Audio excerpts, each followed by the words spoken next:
देश में इस साल 2021 में होने वाली जनगणना के साथ साथ जातिगत जनगणना की भी मांग उठने लगी है।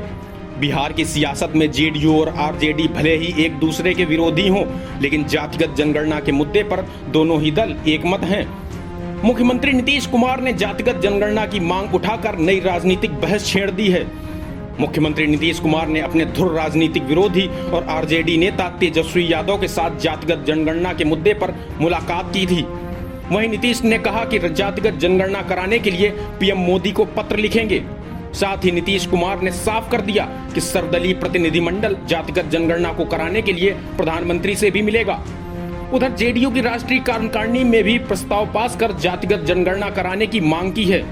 नीतीश ने कहा कि हम इस बात को पहले से ही रखते रहे हैं और विधानसभा और विधान परिषद में सभी पार्टियों ने इस पर प्रस्ताव भी समर्थन किया था। दरअसल नीतीश कुमार की अगुवाई वाली एनडीए सरकार ने बिहार विधानसभा में 2 बार 2019 और फरवरी 2020 में जातिगत जनगणना कराने का प्रस्ताव पास कराकर केंद्र सरकार को भेज चुके हैं। लेकिन इस पर केंद्र सरकार द्वारा कोई कदम नहीं उठाए जाने के बाद बिहार के मुख्यमंत्री नीतीश कुमार और उनकी पार्टी जेडीयू ने इस मुद्दे को लेकर फिर मुखर हो गई है। नीतीश कुमार ने कहा कि देश में जातिगत जनगणना होनी चाहिए। इससे एससी, एसटी के अलावा अन्य कमजोर वर्ग की जातिगत वास्तविक संख्या के आधार पर सभी के विकास के कार्यक्रम बनाने में सहायता मिलेगी। दरअसल केंद्र की मोदी सरकार जातिगत जनगणना कराने के लिए राजी नहीं है। पिछले दिनों लोकसभा में एक सवाल पर केंद्रीय गृह राज्य मंत्री नित्यानंद राय ने बताया था कि इस साल 2021 की जनगणना में केंद्र सरकार केवल अनुसूचित जातियों और अनुसूचित जनजातियों के लिए गणना कराएगी, जिसे लेकर बिहार की सियासत गर्मा गई है। वहीं जेडीयू नेता उपेंद्र पासवान ने कहा कि जातिगत जनगणना निश्चित रूप से की जानी चाहिए। कुशवाहा ने याद दिलाया कि राजनाथ सिंह ने गृह मंत्री रहते घोषणा भी की थी।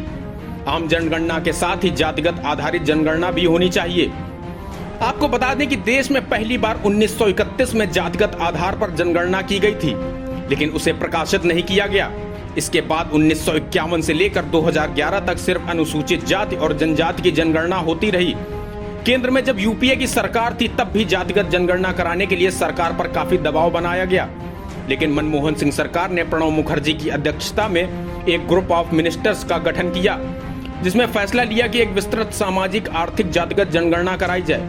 नीतीश कुमार के अलावा तेजस्वी यादव और जीतन राम मांझी भी इस अभियान में शामिल हैं कि केंद्र जातिगत जनगणना कराए।